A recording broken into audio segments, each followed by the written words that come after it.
Really? Almost. Cool. Oh, do you have the mic? I do, yeah, I changed it already. Okay. Yeah, to clarify for all those within earshot, this isn't a private location, and I am a medical marijuana patient, so totally legal. Totally Thank legal. you. Not on a federal level, but you know, that's what activism is for. Well, as you can see, I've definitely got my priorities in order here. Hey, what's up? I'm Fen Rotstein. I am a 23-year-old Latinx, trans, Jewish, person who is existing in Boston, Massachusetts, and welcome to Trendy Shit Town.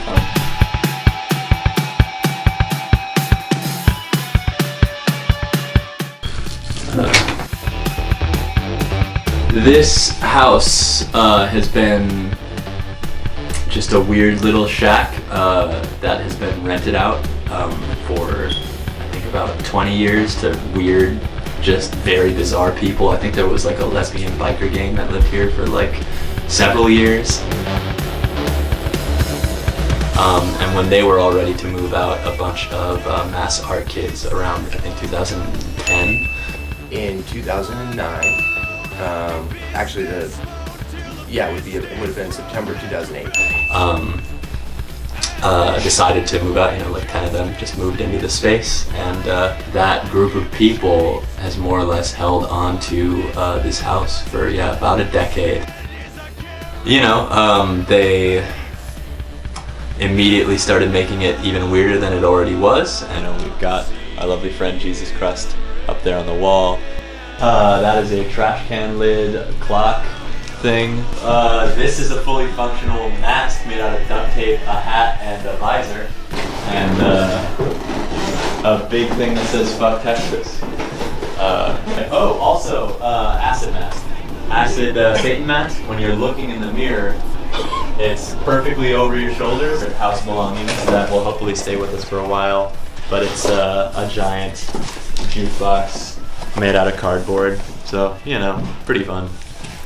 At Mass Art, we used to be able to put on events in the courtyard. So when we didn't really have access to that space anymore, it was kind of like, well, we have a basement. And because they were Mass Art kids, they immediately started booking shows. As you've seen, the basement is a pretty nice, show space.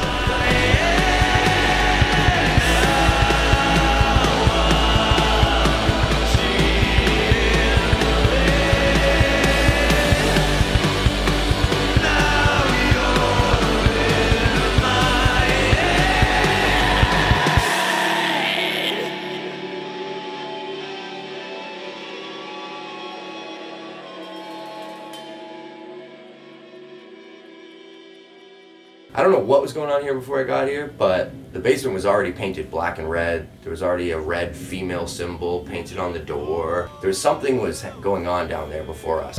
And we just got a bunch of awful, terrifying, limbs and shit hanging from the walls. Don't know who put those there. Probably the lesbian motor gang.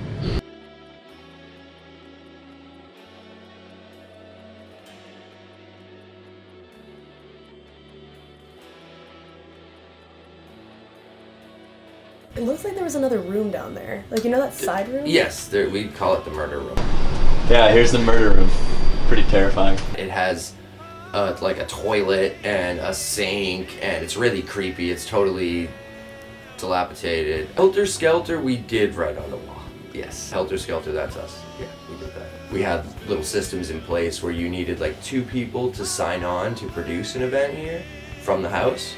And generally, we wanted one house act to be performing. The band will make sure the sound's gonna work, the people producing someone's gonna care about the door situation, hopefully, and, be keeping an eye on things and be getting things for the bands if they need them. As far as my involvement is, hard to talk about yourself for an extended period of time, even when you're a narcissist. When I got here, I was ready to book shows, but basically had never played a house show in Boston, period. Didn't really know many people. Was really kind of a little bit lost. A friend of mine who actually recently died, my friend Kadar, aside from being extremely generous with software, he was also extremely generous with shows, and so, you know, he just reached out to me saying like, hey, I know you DJ, you should come out, and you know, I DJ this show at his house. It's a totally lovely time, and that kind of one experience was enough for me to get my foot in the door in other places, including here. So eventually, as you know, more and more people from the original group kind of started leaving, people started moving, things started changing.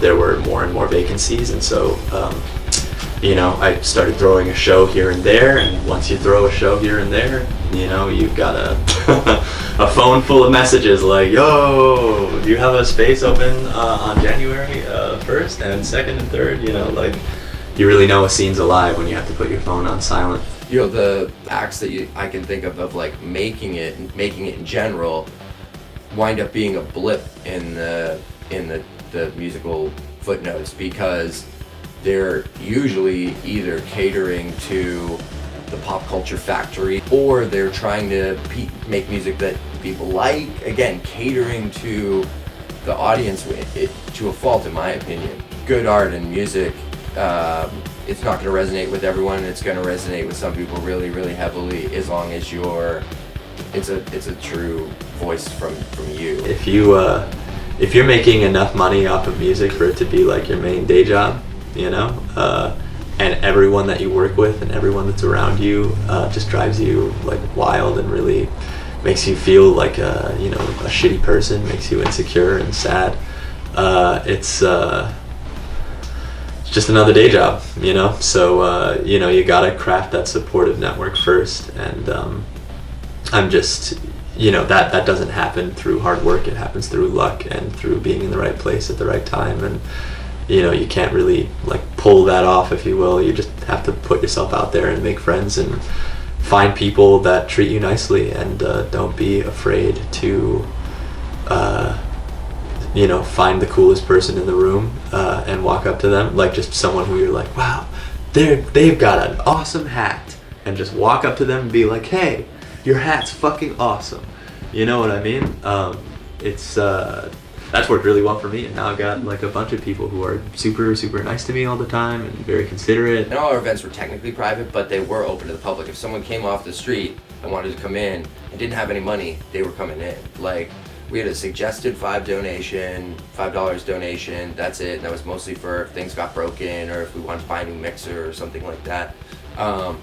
And our policy was like, you let everyone in. If you play in the DIY scene and you're not independently wealthy from old money or other means, then you're poor. You're also a spirited human because you're willing to create culture for people for nothing, often for nothing, for just the ability to do it. Just the appreciation of the fact that, you know, other people are there giving you their attention for your art. People call it DIY for a reason, and not for you know, it's not just because people think that it's cool to say do it yourself. Like, a lot of people really feel that that's the best way to describe the scene, and I think that that's an important thing to keep in mind. Like, really what it reflects is a spirit and a willingness of people who may or may not have the resources necessary to play, you know, quote unquote legitimate venues, to put out music on quote unquote legitimate kind of platforms. It speaks to their, you know, spirit and their willingness to fight to make music no matter what, and to scrounge what resources they can and just try and do all they can to get their music out there.